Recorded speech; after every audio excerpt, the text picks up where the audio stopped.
What's going on, Giants fans? Happy Thursday. Real quick, just want to come on here and recap day 2 of training camp.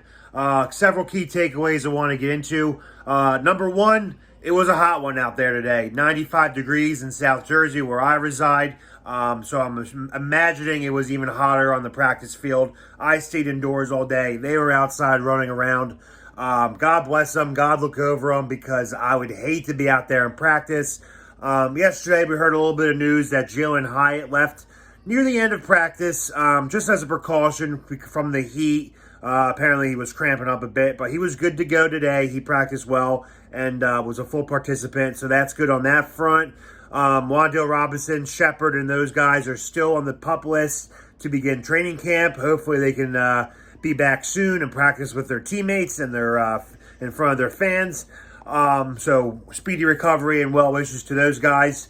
Daniel Jones looked sharp today. I don't know if this was true or not. I saw on Twitter earlier in the afternoon. Apparently, Darren Waller is always open. Now, I know that's a thing with the Giants defense for as long as I can remember. They just could never cover tight ends. Didn't matter who was their linebackers, who was their nickel corners.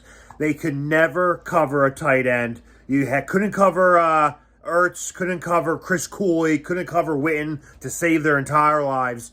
And apparently they can't cover Darren Waller because he is always open. So the rumor I heard was that apparently Darren Waller had to be removed from the first team reps at some point today in practice because Daniel Jones was just throwing it to him. And why wouldn't he? He's always open. I guess Brian Daboll wanted to see the other receivers get some work, and fairly so. But I have no problem to Daniel Jones throwing to the open man.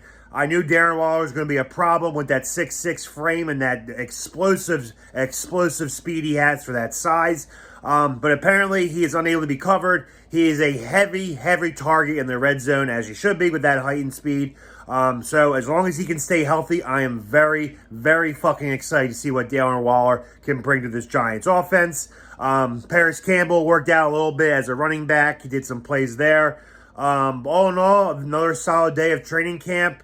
Daniel Bellinger doesn't really get much separation from what I saw today, but he does make almost every contested catch, which is a very good thing to see out of a second-year tight end. Him and Darren Waller have been lined up together in some of these personnel packages, so I'm excited to see what Kafka can say about that and what that will lead to this season and what that would look like. Deonte Banks, he struggled on his release. Hopefully he can work out better. I'm not sure if I said that or not. But other than that, man, it's day 2 of training camp. No one got hurt, and that's a blessing, so God bless them all. Good training camp, keynotes, takeaways. Darren Waller is a fucking beast.